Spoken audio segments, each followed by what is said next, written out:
Assalamualaikum warahmatullahi wabarakatuh. Waalaikumsalam Waalaikumsalam warahmatullahi wabarakatuh. wabarakatuh. Assalamualaikum warahmatullahi wabarakatuh. Waalaikumsalam warahmatullahi wabarakatuh. Alhamdulillahi rabbil alamin wassalatu wassalamu ala asyrafil anbiya'i wal mursalin wa ala alihi wa sahbihi ajma'in. Ashhadu an la ilaha illallah wahdahu la syarika lah wa ashhadu anna Muhammadan abduhu wa rasuluh. Allahumma salli wa sallim wa barik ala sayyidina Muhammad wa ala ali sayyidina Muhammad. Hadirin sidang pendengar yang dirahmati oleh Allah Subhanahu wa taala. Pertama sekali mari sama-sama kita mengucapkan puja dan puji syukur kepada Allah Subhanahu wa taala dengan ucapan alhamdulillahirabbil alamin. Karena pada malam hari yang berbahagia ini Allah masih senantiasa mencurahkan rahmat hidayah kasih sayangnya kepada kita.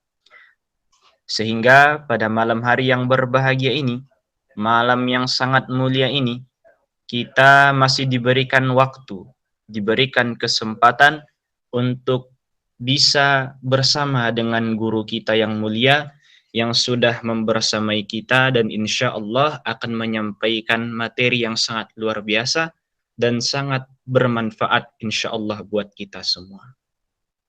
Salawat dan salam, mari kita hatur tinggikan kepada ruh baginda alam, Nabi besar Muhammad sallallahu alaihi wasallam, karena syafaat beliaulah yang sangat kita harapkan di hari yauma la yanfa'u malun wala banun illa man atallaha biqalbin salim, di hari yang tidak berguna lagi harta, anak, melainkan biqalbin salim, illa man atallaha biqalbin salim, kecuali orang yang datang ke hadapan Allah dengan hati yang selamat.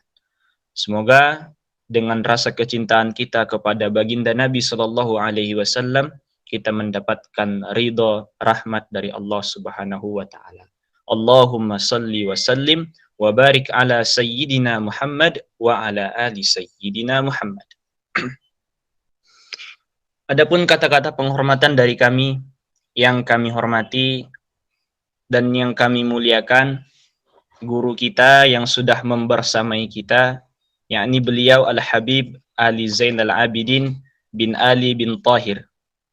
Beliau berasal dari Lembah Nyur, Cisarua, Bogor, Jawa Barat. Adapun pendidikan beliau yaitu Ponpes Darul Lughah wa Da'wah Pasuruan. Moto hidup, jadilah di dunia seolah-olah Anda orang asing atau orang lewat. Nah, insya Allah beliau akan menyampaikan materi yang sangat luar biasa, yang bertemakan nakal itu pilihan, berakhlak itu wajib. Nah, inilah pembukaan yang tidak akan saya perpanjang. Adapun tata tertib acara yang akan kita lewati bersama, yang pertama adalah pembukaan dan sudah berlangsung. Yang kedua adalah pengenalan pemateri dan sudah berlangsung. Adapun yang ketiga yaitu adalah penyampaian materi dari guru kita Al-Habib Ali Zainal Abidin bin Ali bin Tahir. Setelah itu kita akan masuk kepada sesi tanya jawab, dan setelah sesi tanya jawab akan ada closing statement dan doa penutup. Nah, adapun acara selanjutnya yaitu penyampaian materi yang akan disampaikan oleh guru kita yang mulia Al-Habib Ali Zainal Abidin bin Ali bin Tahir. Waktu dan tempat kami persilahkan.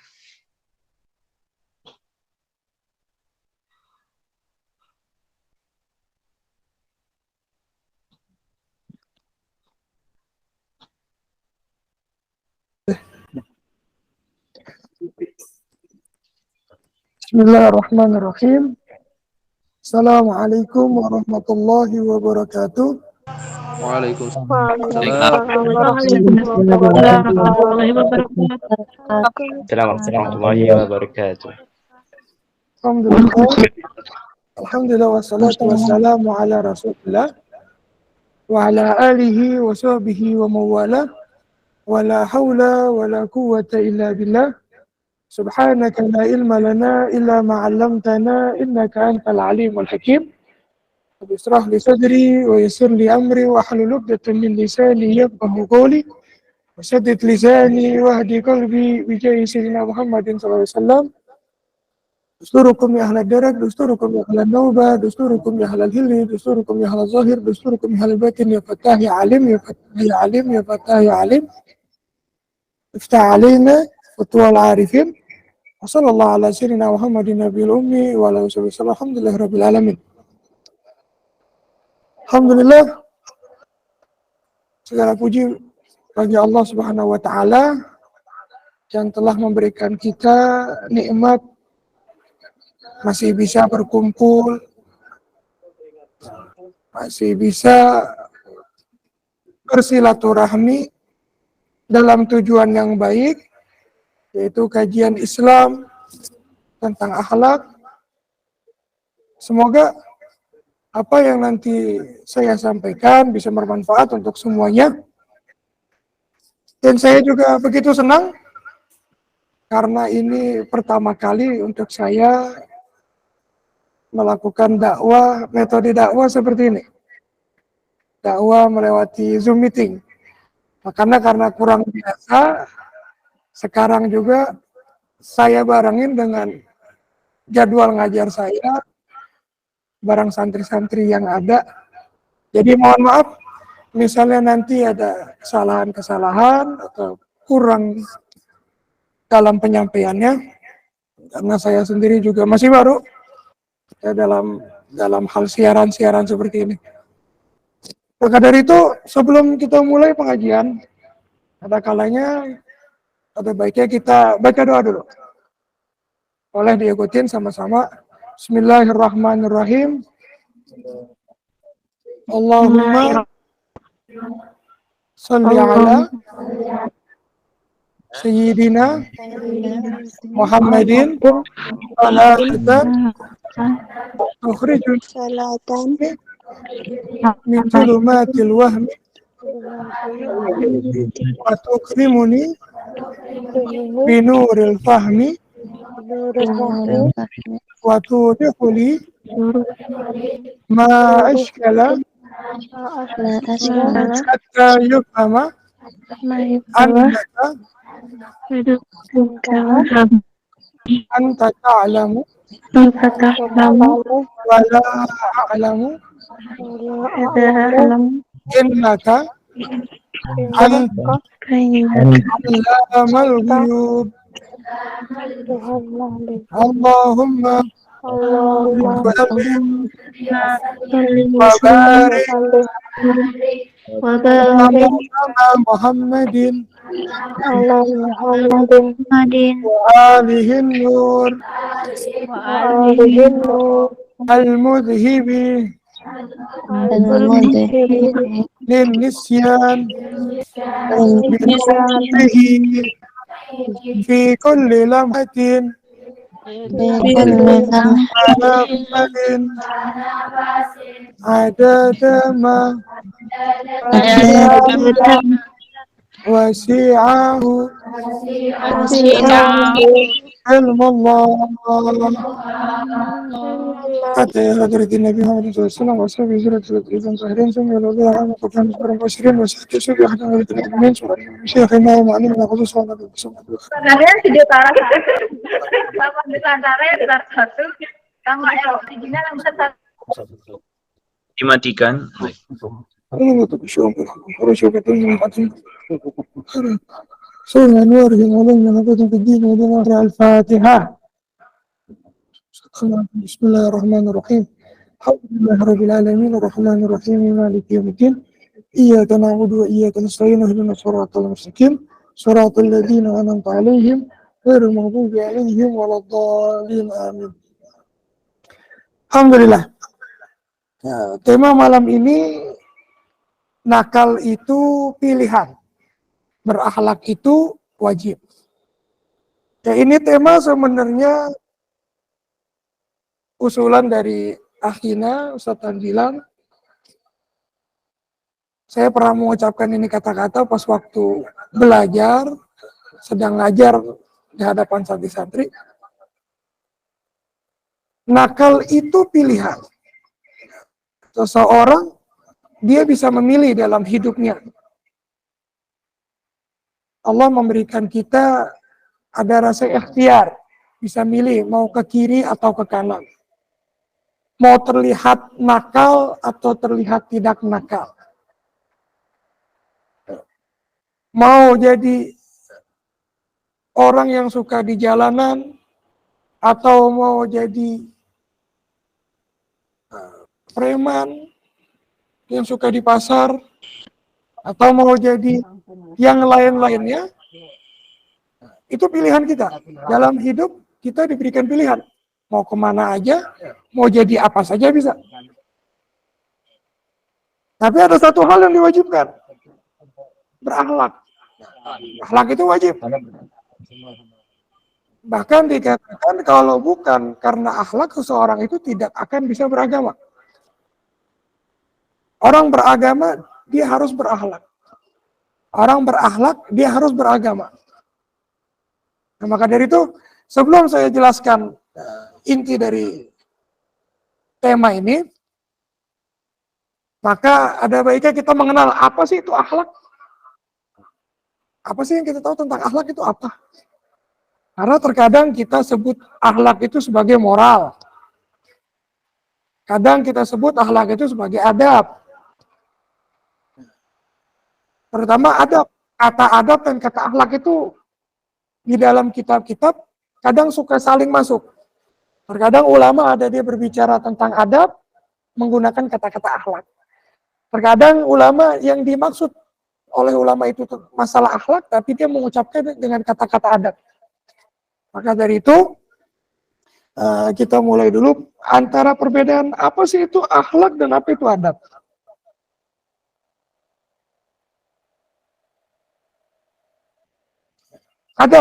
Adab itu dari segi bahasa definisinya dia nilai-nilai moral atau nilai-nilai kebaikan, sifat-sifat kebaikan yang diperoleh dengan cara belajar. Ini bisa dipelajarin. Adab itu bisa dipelajarin.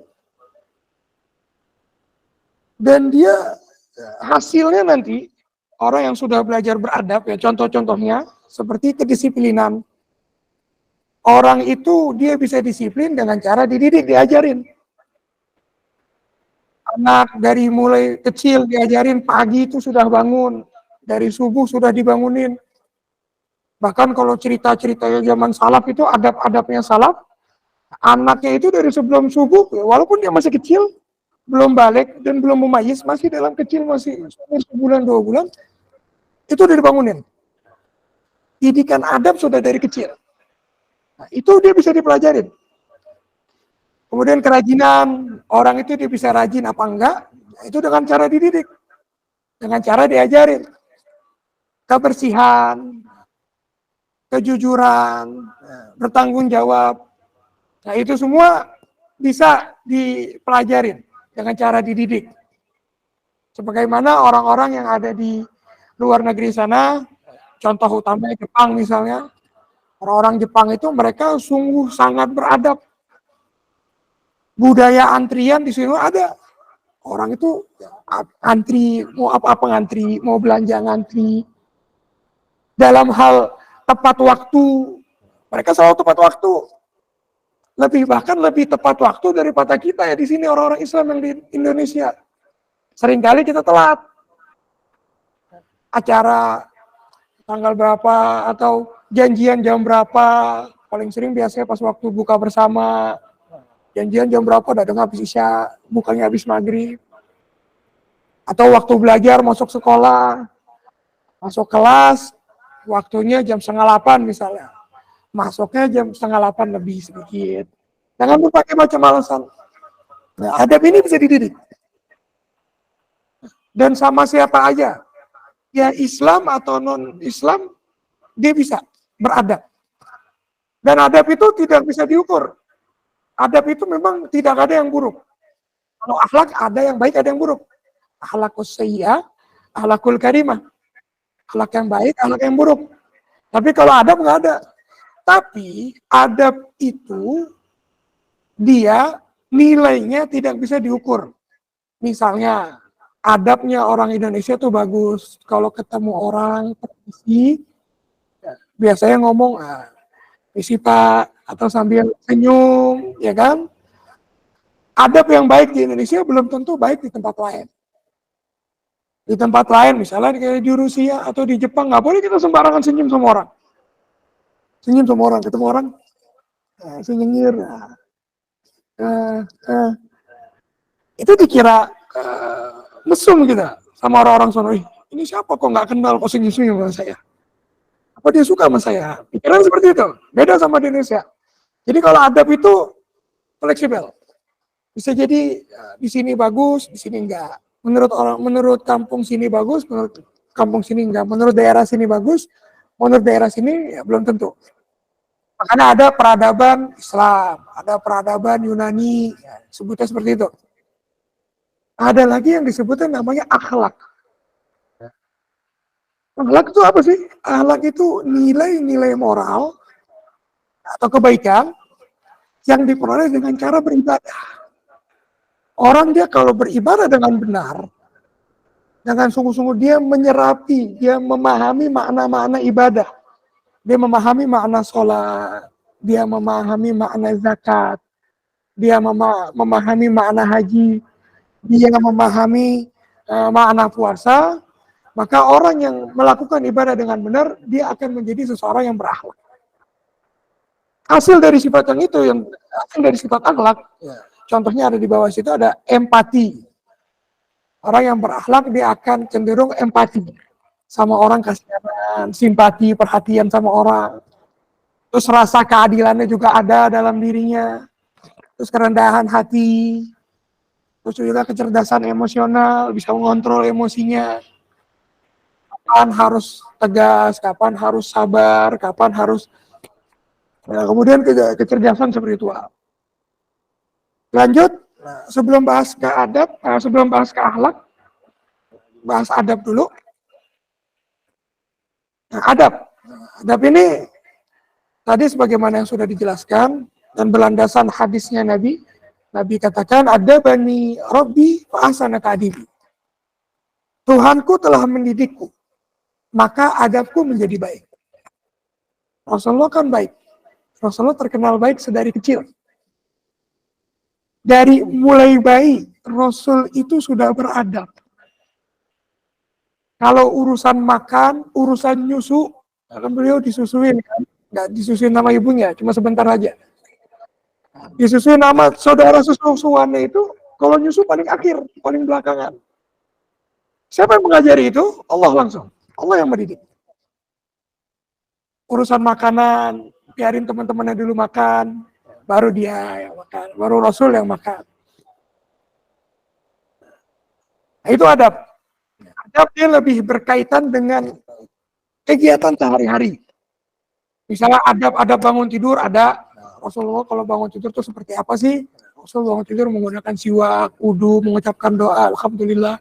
Adab-adab masuk kamar mandi, adab-adab ketika belajar, adab-adab ketika baca Quran. Jadi kalau adab itu lebih spesifik ke kegiatan kesehari-hari. Kebiasaan kesehari-hari. Kemudian kalau akhlak itu diambil dari kata khalaqa yakhluqu khalqan. Artinya menciptakan. Kok bisa khalaqa itu dia jadi akhlak? Ya, asal katanya dari kata khalaqa yakhluqu khalqan. Kemudian amalan yang keluar dari makhluk, sifat yang keluar dari makhluk disebut khuluq. Allah disebut khaliq. Yang diciptakan disebutnya makhluk. Sifat yang keluar dari makhluk disebutnya khuluq. jamaknya akhlak. Khulukun, khulakani, akhlakun. Diambil dari ayat, ini landasan ini diambil dari ayat Quran, wa ma khalaqtul jinna wal insa illa liya'budun. Dan tidaklah aku menciptakan manusia dan jin kecuali untuk beribadah. Jadi kalau mau disebut akhlak itu apa sih? Akhlak itu ibadah. Akhlak itu ibadah. Tidak bisa seseorang yang tidak beriman dia melakukan akhlak. Dia berakhlak tidak bisa. Beradab masih bisa. Beradab yang Islam dan yang bukan Islam masih bisa dia beradab. Tapi kalau akhlak hanya bisa didapati dengan Islam. Ini ada di dalam tafsir Sawi. Penjelasannya apa sih yang disebut khuluk? Ya, disebut khuluk di ayat selanjutnya. Wa innaka la'ala khuluqin azim. Allah berkata kepada Rasul, dan sesungguhnya engkau wahai Muhammad benar-benar berbudi pekerti yang luhur. Apa sih khuluk itu? Apa sih akhlak itu? Apa sih? Dijelaskan dalam kitab tafsir Sawi, yang disebut akhlak menurut Imam Ibn Abbas, kata beliau, akhlak huwa din. Akhlak itu agama. Wa huwal Islam. Dan itu Islam, bukan agama yang lain. Dan ketika Sayyidah Aisyah ditanya tentang akhlaknya Rasul, bila Sayyidah Aisyah an akhlaknya Rasul, ketika ditanya, apa sih itu akhlaknya Rasul? Bagaimana akhlaknya Rasul? Sayyidah Aisyah cuma jawab, khuluquhul Quran. Akhlaknya Rasul itu Al-Quran. Akhlaknya Rasul itu Al-Quran. Artinya semua hukum, semua hikmat yang berkaitan dengan Al-Quran, yang pasti itu berkaitan dengan Islam, yaitu akhlaknya Rasul. Jadi akhlak itu seperti, contoh singkatnya kayak gini. Kenapa orang itu tidak bisa berakhlak kalau dia tidak Islam? Sekarang begini, orang-orang kita lihat orang-orang di Jepang sana. Apakah banyak di antara mereka dengan adab mereka yang sangat Masya Allah, kejujuran yang Masya Allah, apakah masih ada yang melakukan perzinahan? Apakah masih ada yang melakukan pacaran? Padahal adab mereka satu negara itu sudah dididik dengan baik. Adabnya sudah dididik dengan baik. Di semua tempat di Jepang, mereka jujur. Dididik dari kecil di sekolah-sekolah sama orang tuanya dididik jujur. Kalau ente kehilangan barang di sana, kehilangan barang itu nggak hilang, nggak bakal dicolong sama orang. Kalau kehilangan barang, bahkan nanti sama orang itu dikasih ke polisi, polisinya ngasih kabar kita, dia ngabarin kita, ini barangnya Fulan bin Fulan. Nah, kasih dicari sama polisi, telepon kita, ini barang antum ketinggalan, ketemu di jalan ini, ditemukan oleh ini. Nah, itu di Jepang. Kok bisa mereka sebaik itu? Memang ada bisa diajarkan, tapi kalau akhlak nggak. Bagaimana seseorang itu bisa melakukan kebaikan tidak dituntut oleh aturan, tidak dituntut oleh hal-hal yang lain. Semuanya dilakukan karena ikhlas, karena Allah. Kalau ditanya, ente kenapa berbuat baik sama dia? Oh, biar dia berbuat baik juga sama saya. Nah, itu biasa. Itu beradab. Kenapa saya ngasih dia makanan? Ya, biar dia baik sama saya. Kalau orang beradab seperti itu, orang beradab, kenapa dia melakukan kebaikan agar orang juga baik sama dia? Kalau orang berakhlak nggak begitu. Orang berakhlak sebagaimana Rasul, ya, ketika setiap hari waktu di Mekah, setiap hari keluar dari rumah, ya, mohon maaf, setiap keluar rumah dilempar sama kotoran manusia. Pasti di depan rumahnya banyak. Jika sholat lagi ruku, dilempar kotoran manusia. Sampai anaknya itu, Sayyidah Fatimah nangis-nangis. Beliau yang suka bersihin sambil nangis. Tapi apa yang Rasulullah lakukan ketika orang itu sakit? Tetangganya yang ngelemparin kotoran itu tetangganya. Pas orang itu sakit, Rasul datang membawa buah. Maka pas Rasul ngetok itu orang udah takut. Siapa itu yang ngetok? Muhammad. Tanya dia mau ngapain? Ini orang yang suka ngelemparin kotoran ke Rasul. Dia mau ngapain? Saya mau menjenguk. Udah ketakutan ya orang yang sakit itu, yang biasa ngelemparin kotoran ke Nabi, ketakutan. Waduh, jangan-jangan Nabi mau balas dendam ke saya. Sekarang waktunya pas ini, saya lagi sakit. Nggak bisa nggak balas. Ternyata pas dibuka, diterima. Apa yang Rasul lakukan? Dikasih hadiah. Orang melempar kita dengan batu, kita melempar dia dengan hadiah. Ini biasanya abah saya suka ngomong gitu. Zen, jadilah kayak pohon. Kita ngelempar pohon pakai batu, ada pohon mangga kita lemparin pakai batu. Apa yang dia kasih ke kita? Nah, buah mangga yang jatuh, rambutan. Jadi seperti pohon. Nah itu cuma bisa dilakukan dengan orang-orang yang beriman, berakhlak.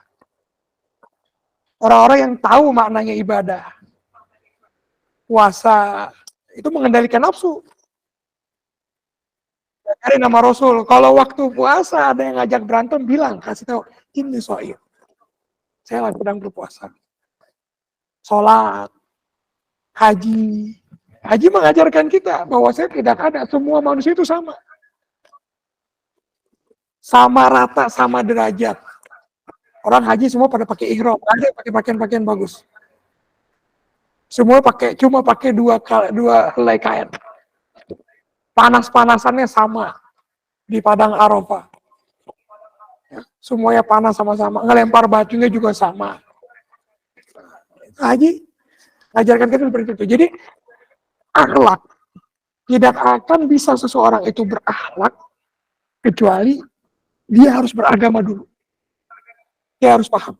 Karena tidak ada orang itu, dia tidak bakal bisa melakukan itu, sifat bawaan manusia. Kita tidak akan bisa melakukan kebaikan kecuali ada yang kita harapkan. Tapi kalau berharapnya kepada manusia itu hal biasa. Saya baik ke dia, biar dia baik ke saya.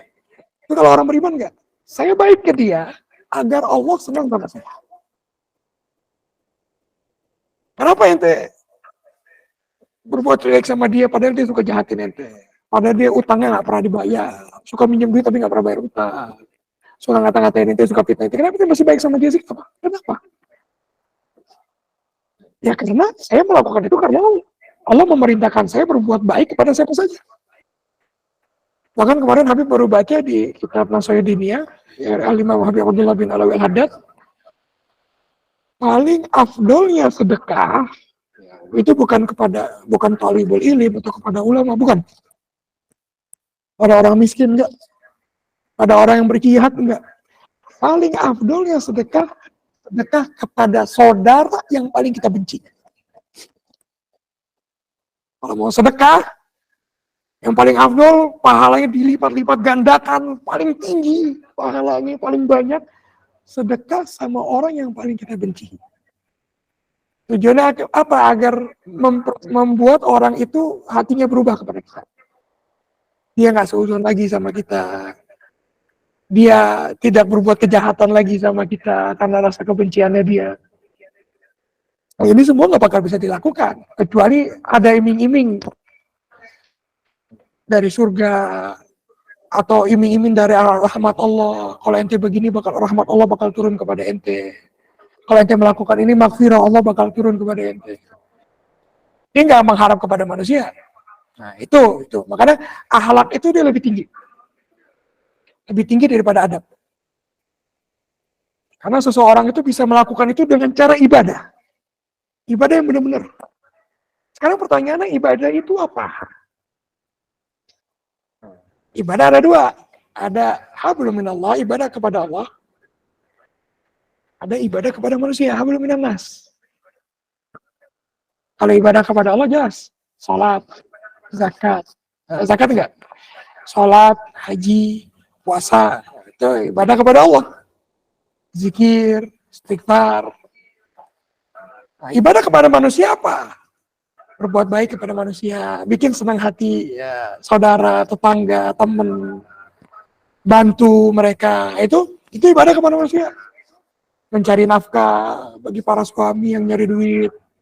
Bahkan para suami disebutkan pusingnya seorang suami yang mencari nafkah itu dihitung pahala, dihitung zikir. Nah, jadi ibadah ada dua. Orang bisa menjalankan itu dengan benar.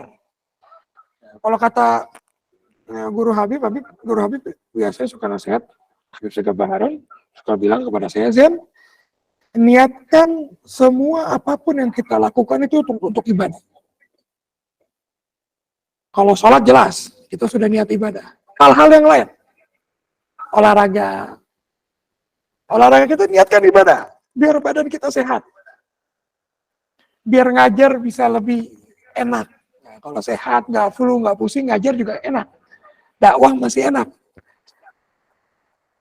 Bahkan kita niatkan ibadah, biar ada energi buat ngajar, kata beliau. Bercandanya kita, niatkan ibadah. Agar nggak sumpah. Ya. Kalau sumpah ngajar juga ilmu nggak keluar. Yang ada isinya marah-marah di kelas. Nah, jadi segala apapun. Nah, apapun pekerjaannya. Nah, maka dari itu, Habib keluarlah ucapan yang ada di tema. Nakal itu pilihan, berakhlak itu wajib. Ente mau melakukan apapun, jadi apapun silahkan. Yang penting jangan lupa berakhlak. Dalam artian jangan lupa beragama. Jadi preman yang agamis. Seandainya jadi preman. Memang bisa jadi preman yang agamis? Bisa. Ente jadi preman, ditakutin misalnya, ini di Bogor misalnya, ditakutin satu Bogor. Jadi kan itu sudah jadi bos preman, itu suruh mereka berhenti, jangan malak orang. Preman yang agamis. Ada film itu, Preman Tobat, ya kan? Nah, jadi anak pang misalnya, nggak apa-apa. Anak pang berdosa nggak? Enggak. Apa ya? Mereka melakukan dosa apa? Kan pang kan cuma identitas doang, gaya. Kayak gini, kecuali kalau sudah tato. Nah, makanya kalau anak pang yang agamis nggak bakal tatoan dia. Anak pang yang berakhlak nggak bakal tato, dia tahu sama Tuhannya dilarang. Saya mau jadi anak pang, mau jadi anak jalanan, mau jadi pengamen, silakan. Mau jadi tukang dagang, tukang kambing, tukang sapi, terserah. Mau jadi tukang kebun, terserah. Mau jadi anak motor, terserah. Apapun yang diinginkan, mau jadi kedokteran, intinya satu, harus berakhlak. Jadi mau melakukan sesuatu hal yang dipandang jelek sama manusia. Ya. Karena nakal itu belum tentu berdosa. Yang dibilang nakal itu manusia yang menilai. Oh, begini nakal. Oh, anak motoran tuh nakal, anak pang itu nakal. Padahal tidak semua anak motoran nakal. Tidak semua anak pang nakal. Tidak semua yang pergi ke kafe itu anak nakal. Tidak semua orang yang bergadang itu anak nakal. Kalau dia selamat dalam kenakalannya, dia masih berakhlak. Ya, dia tahu aturan-aturannya. Maka selamat, mau jadi apa aja boleh.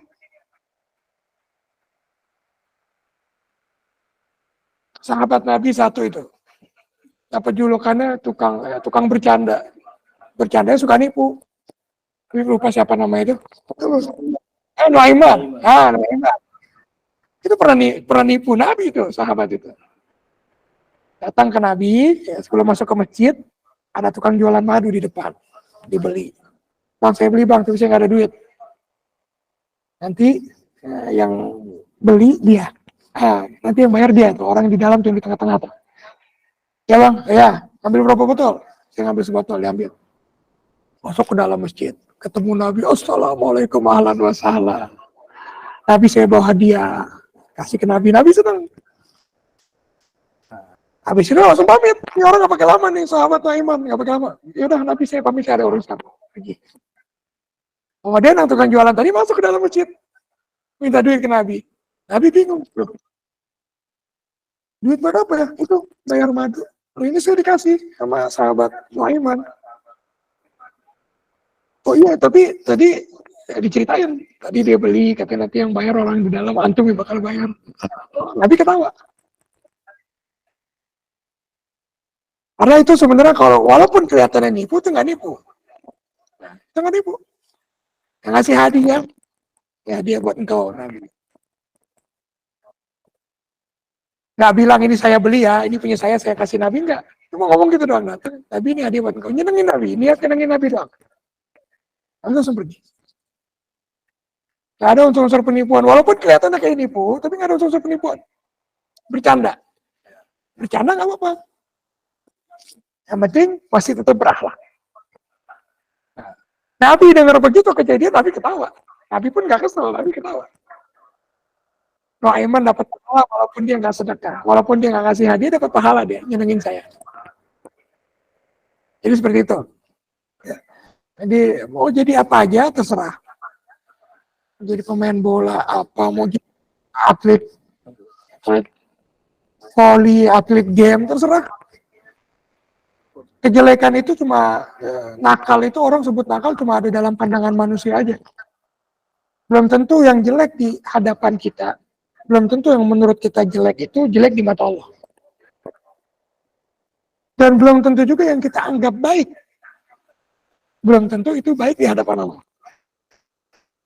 Yang pasti Allah sudah ngasih kita rumusan, ini syariat saya, jalanin.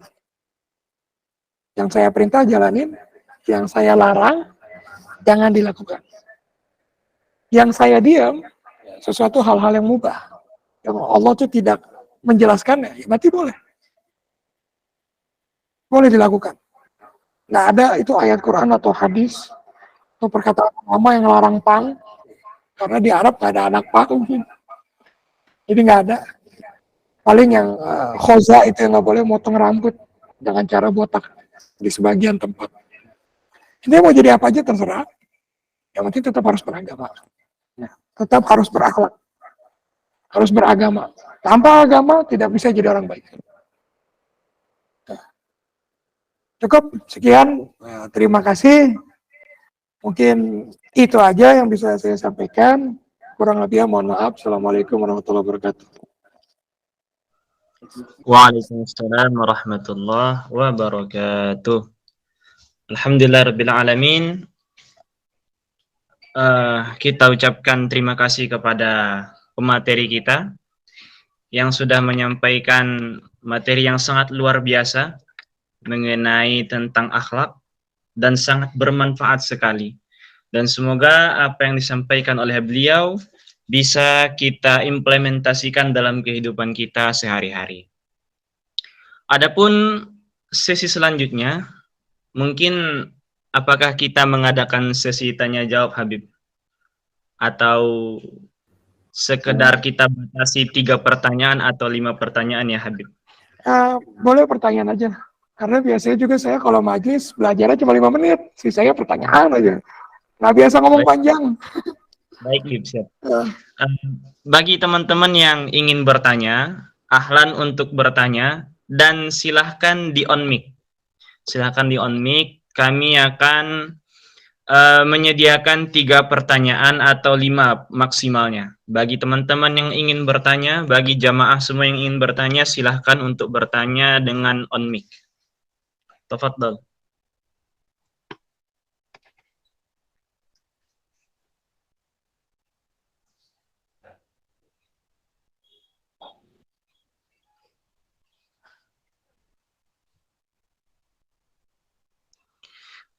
Oke. Ini sudah ada 1 pertanyaan Habib di kolom komentar. Mungkin bisa saya bacakan ya Habib. Assalamualaikum warahmatullahi wabarakatuh Habib. Apa itu maksudnya dari HTI? Wah, ini pertanyaannya sedikit ngeri ya Habib ya. Apa maksudnya kata Habib? Silakan Habib. Habib awal ngomong wallahualam. Habib sendiri nggak tahu itu. Tapi yang pasti Habib pernah belajar fikih tahawulat. Itu dalam hadis Rasul katakan Nanti di akhir zaman itu banyak orang yang akan celaka dengan dua hal. Yang pertama, dia takjub dengan pemikirannya sendiri. Yang kedua, dia takjub dengan pemikiran orang lain. Jadi kalau mau hidup di akhir zaman itu jangan terlalu fanatik dengan diri sendiri. Kita punya pemikiran yang bagus. Oh, saya ternyata bagus juga ya pemikiran saya ini bagus apa segala macam. Merasa diri paling benar. Atau fanatik dengan pemikiran orang lain. Oh, ini dia paling benar segala macam. Itu maknanya ada dua. Jangan terlalu fanatik dalam mencintai, jangan terlalu membenci. Jangan terlalu fanatik dalam membenci. Makanya Habib sendiri juga ketika dengar ada kelompok, tapi kalau ditanya NU apa sih, saya nggak tahu. Hizbut Tahrir apa sih, saya nggak tahu. Kalau ditanya kelompok-kelompok itu karena saya sendiri udah membentengi diri dengan ilmu yang udah dipelajarin, nggak boleh terlalu fanatik. Yang penting kita pelajarin guru-guru kita dengan sanad yang jelas, kita yakinin mereka benar, jadi ikutin aja. Urusan yang lainnya itu jangan terlalu dibilang salah dan dibilang benar. Karena di akhir zaman, kata Rasul, fitnah disebut fitnah kaki toilet, kata Rasul. Seperti malam yang gelap, nggak jelas mana yang benar dan yang salah. Tapi mau ngomong Hizbut Tahrir ini ngeri-ngeri juga. Dia pemikirannya benar apa enggak, wallah alam. Mereka kelompok yang benar apa enggak, wallah alam. Jadi nggak tahu. Cukup deh habis itu aja. Oke, baik. Mungkin bisa terjawab ya pertanyaan yang barusan sudah ditanya. Pertanyaan yang kedua, Bib. Assalamualaikum warahmatullahi wabarakatuh. Afwan izin bertanya, Habib, apakah diperbolehkan seorang wanita menampakkan dirinya di sosial media, tetapi tetap menutup aurat? Gimana, Bib? Kalau begitu, sebenarnya kita harus tahu dulu aurat itu apa. Ini santri-santri Putri Habib juga suka nanya, boleh nggak, Bib? Boleh nggak, Bib? Harus tahu dulu aurat itu apa. Aurat ada level-levelnya. Seorang suami kepada istrinya nggak ada aurat sama sekali. Tunjukkan semuanya boleh. Seorang perempuan kepada saudaranya, sesama perempuan, atau saudaranya yang muhrim. Auratnya bena surah warukba, antara pusar dan lutut. Kalau di hadapan orang yang mu'tamad, kita ngomongin yang mu'tamad dulu. Seluruh dari ujung rambut sampai ujung kaki. Tapi berat ini kalau dilakukan di Indonesia. Dari ujung rambut sampai ujung kaki. Walaupun orang yang bercadar, matanya itu masih aurat. Ini menurut yang mu'tamad. Boleh. Ya, ada sebagian ulama ngomong yang boleh dia membuka wajahnya bagi yang merasa dirinya itu kalau dilihat orang nggak syahwat sama dia. Dalam kata jelek. Ini kalau yang jelek apa buka? Ini menurut yang mu'tamad. Kecuali dalam hal muamalat, kalau kita berinteraksi, jual beli, itu muka memang wajib ditunjukkan.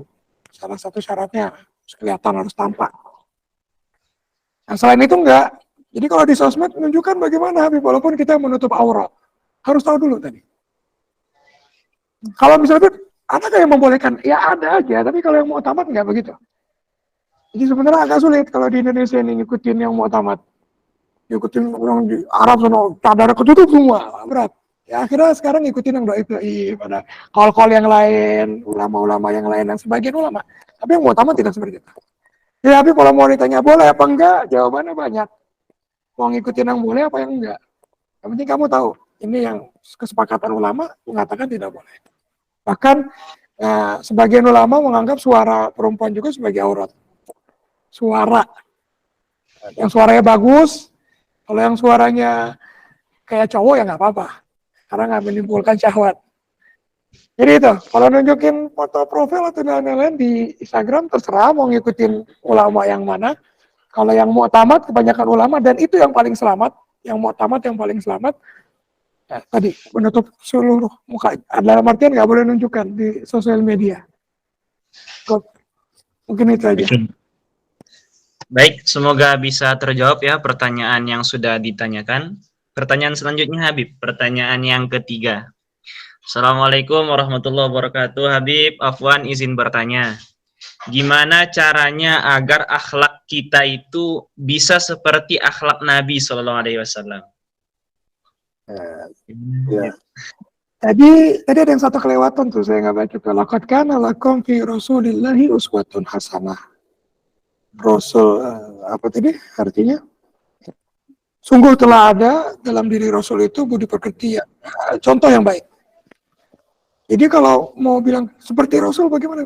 Ya ditiru, harus ditiru. Mana yang bisa kita tiru dahulu? Yang pasti sebelum kita nyampe ke akhlak, ada 2 tahapan dulu yang harus kita tahu. Tahapan pertama harus adab dulu.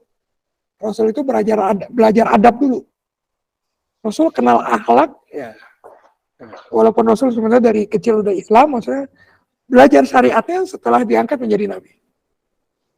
Jadi kita sebelum masuk ke akhlak, sebelum ke jenjang paling tinggi, adab dulu. Dari bangun tidur sampai tidur lagi.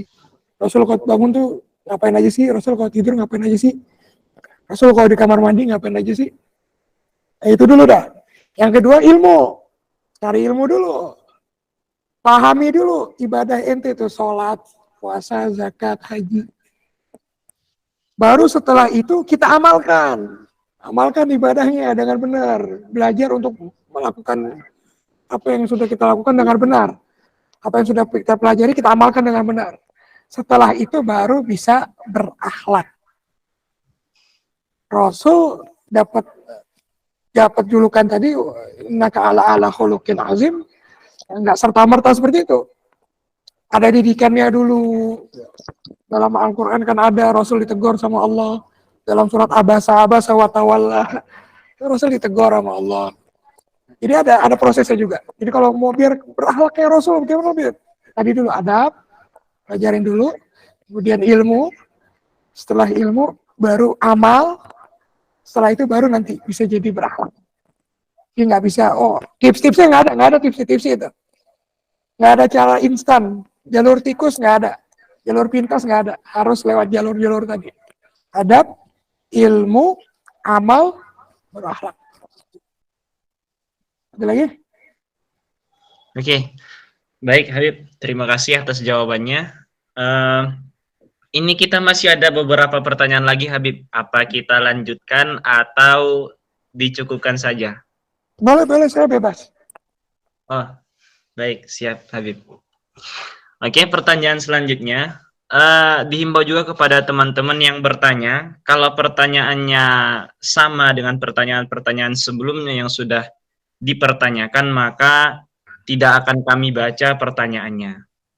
Oke, baik, pertanyaan selanjutnya Habib. Assalamualaikum warahmatullahi wabarakatuh. Izin bertanya Habib, apa itu hablum minan nas?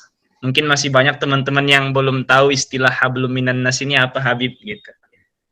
Silakan Habib. Hablum minan nas, ibadah kepada manusia. Singkatnya, berbuat baik kepada manusia. Berbuat baik tidak harus dengan perlakuan baik. Karena terkadang manusia itu butuh perlakuan yang tidak baik agar dia berubah jadi baik. Contoh simpel aja, saya yang jadi contoh. Dulu, saya punya pondok. Dari kecil, dihormatin sama orang-orang. Saya masuk pondok, disuruh piket saya nggak mau. Apa ini kau piket ini? Saya anak kiai dulu, saya punya pondok, murid saya banyak. Ya nggak mau piket, pelit juga dulu. Masya Allahnya berkat senior-senior yang ada dulu dibully selama 3 tahun itu saya merasakan pembulian itu berubah. Berkat bulian jadi lebih tawadu, jadi lebih sabar, jadi lebih nyadar diri. Kamu tuh bukan apa-apa kalau bukan karena bapak kamu. Kok nyambung ke situ ya? Apa tadi? Hablum minan nas. Ya, jadi tidak harus selalu dengan perlakuan baik. Kalau kita butuh ketegasan, kita tegasin. Kita butuh marah, kita harus marah. Anak kita ngambil homer, dia mau minum, ya marahin. Itu yang sebut baik seperti itu.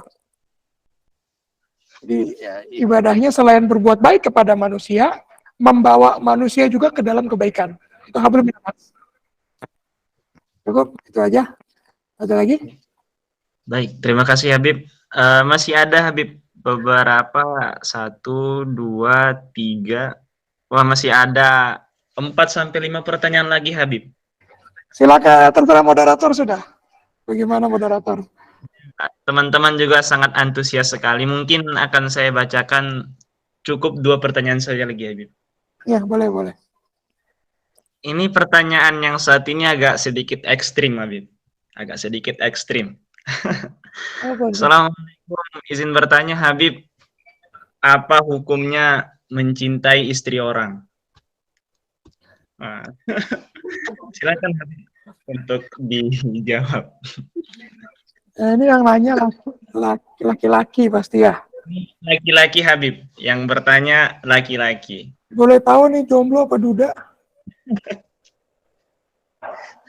Hukumnya mencintai istri orang. Sekarang Habib, luar biasa. Habib ada suka. Benar.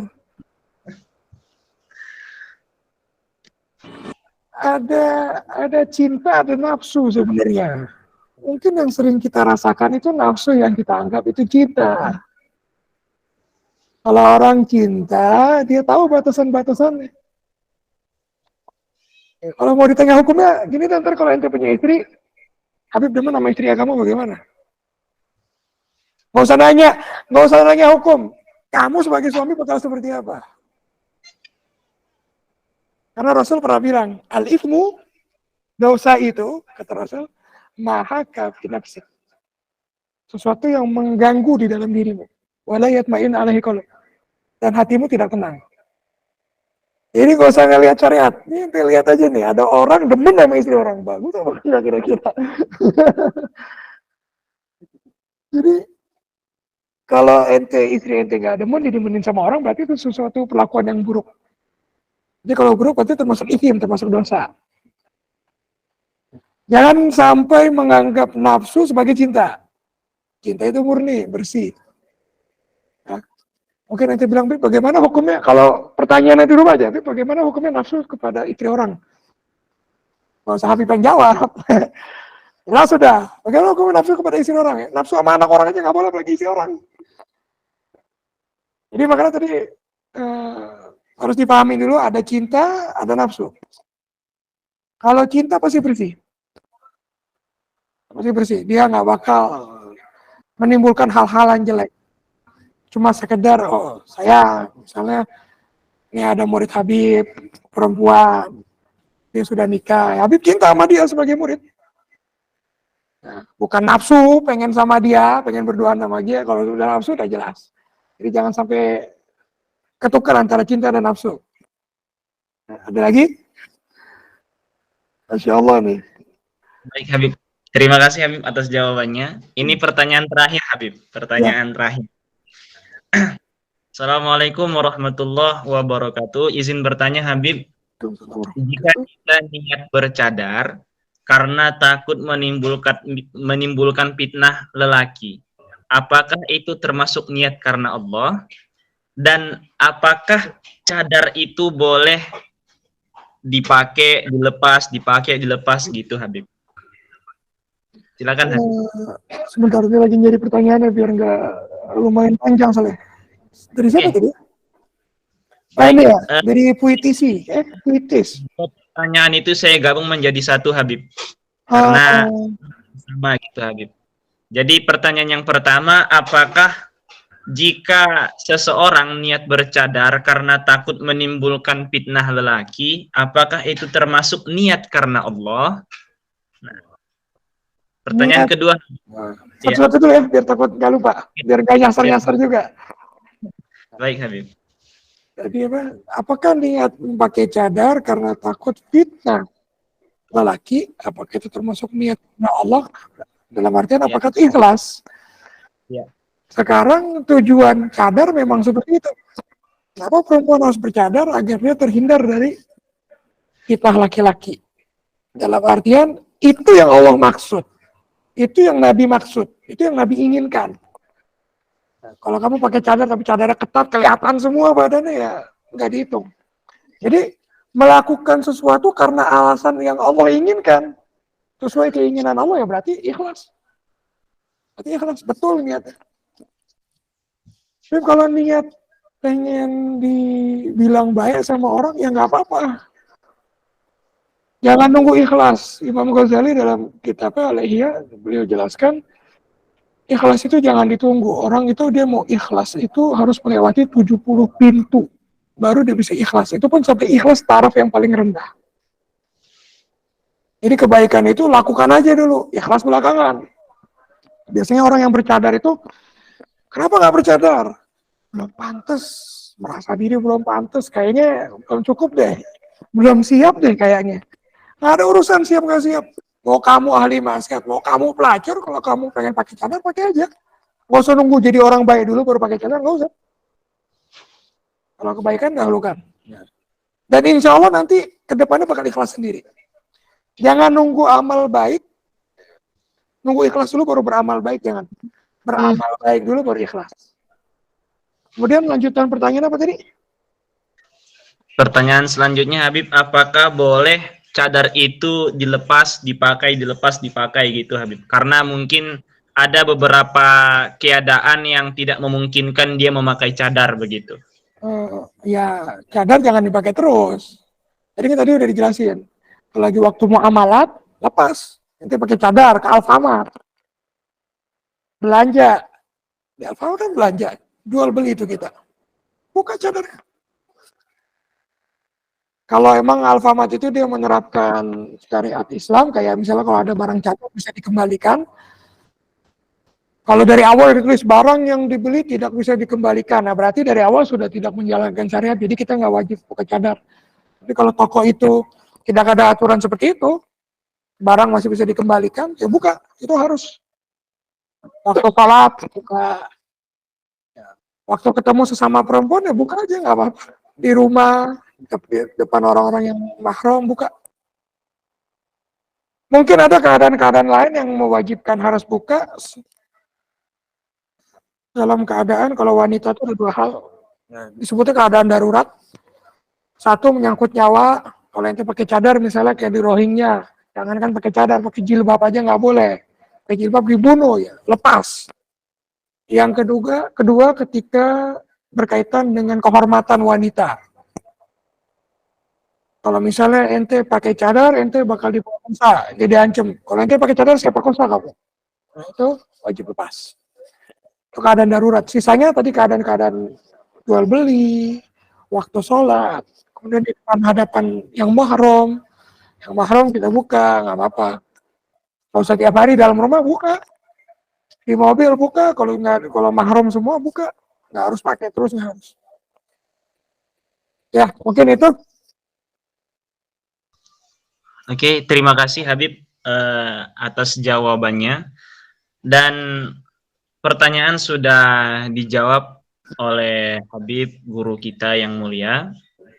Adapun sesi selanjutnya adalah pesan singkat ataupun closing statement dari Habib untuk kami semua jamaah pada malam hari yang berbahagia ini sebagai pengingat dalam hidup supaya menjadikan hidup lebih baik lagi ke depannya Habib. Masya Allah. Saya teringat ada satu nasihat dari guru saya, beliau bilang, cita-citanya Rasul. Beliau nanya saya, apa cita-citanya Rasul? Saya bilang nggak tahu, kata beliau, cita-citanya Rasul itu ingin seluruh umatnya berada di dalam surga. Ingin seluruh umatnya berada di dalam surga. Jadi pegang itu. Bagaimana caranya kita selalu mikirin hidup kita 24 jam, bagaimana caranya saudara-saudara kita, ya umatnya Nabi seluruhnya, mau yang kafir, mau yang Yahudi, mau yang Nasrani, apapun itu, bagaimana caranya biar mereka semua bisa masuk Islam. Kalau sudah masuk Islam, bagaimana caranya mereka semua biar jadi orang baik, biar jadi ahli surga semuanya. Jadi ingat, kalau itu cita-cita Nabi, ingin semua umatnya masuk Islam. Cita-cita Nabi berarti cita-cita kita semua. Ya, mungkin itu aja. Bingung juga saya. Baik Habib, terima kasih atas pesan singkatnya, nasihat singkatnya. Alhamdulillahirabbil alamin. acara demi acara sudah kita lalui bersama, dan sangat banyak sekali manfaat yang kita dapatkan pada malam hari yang berbahagia ini, mengenai tentang akhlak, begitu juga adab dan lain sebagainya. Dan semoga apa yang sudah disampaikan oleh guru kita bisa kita amalkan dalam keseharian kita. Dan semoga dengan apa yang sudah disampaikan oleh beliau menjadi wasilah kepada kita supaya kita semua mendapatkan hidayah, supaya kita semua menjadi hamba yang lebih baik lagi ke depannya. Amin. Adapun acara selanjutnya adalah doa penutup Habib. Doa penutup yang akan disampaikan oleh guru kita yang mulia. Falyatafaddal mashkur. Bismillahirrahmanirrahim. Allahumma ala sayyidina Muhammad wa ala sayyidina Muhammad. Allahumma fir lana warhamna wa'adna wa taqabbal minna. Waj'alna wa Allahumma ij'alna minas salihin. Allahumma ij'alna minas salihat. Allahumma ij'al auladina minas salihin wa salihat. Allahumma ij'al zawjatana minas salihat. Allahumma fir lana wa liwalidina wa fir lana wa liwalidina wa fir lana wa liwalidina wa auladina wa masyayikhina wa ashabina wa lijiranina wa liqarabatina wa litalamidina. لجميع المسلمين والمسلمات والمؤمنين والمؤمنات الأحياء منهم والأموات. اللهم حبب في قلوبنا الإيمان والإسلام وقراءة القرآن والطاعة والصلاة والصدقة والتعلم والتعليم وجميع ما يقربنا إلى الجنة من قول وعمل وكره في قلوبنا الكفر وشرك جميع المعاصي والإسيان والفسوق وما يقربنا إلى النار من قول وعمل. يا رب بالمصطفى بلغ مقاصدنا واغفر لنا ما مضى يا واسع الكرم يا أكرم الأكرمين يا أرحم الراحمين. ربنا آتنا في الدنيا حسنة وفي الآخرة حسنة وقنا عذاب النار. Sallallahu alaihi wasallam Muhammadin nabiyil ummi wa alhamdulillahirabbil alamin. Alhamdulillahirabbil alamin. Semoga doa yang dipanjatkan dikabulkan oleh Allah Subhanahu wa taala.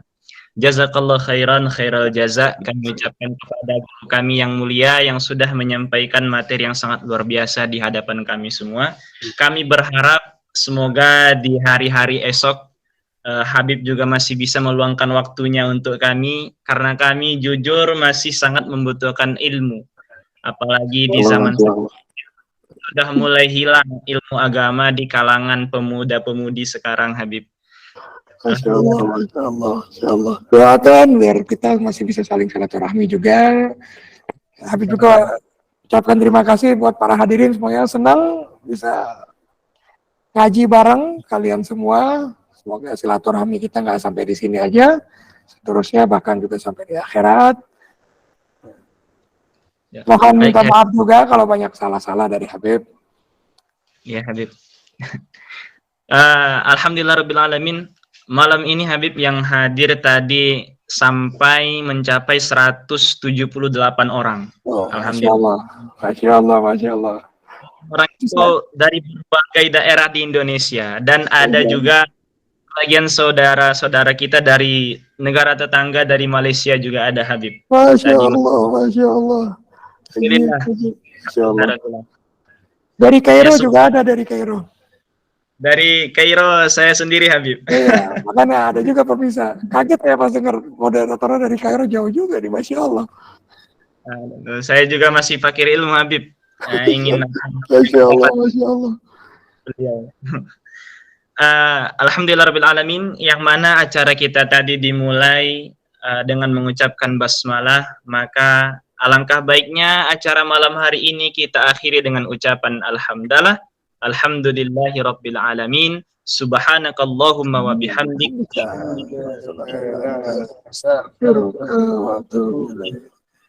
Mohon maaf bila ada salah kata dari saya pribadi sebagai moderator. Terima kasih kepada teman-teman semua, jamaah semua, kepada pemateri yang sangat luar biasa.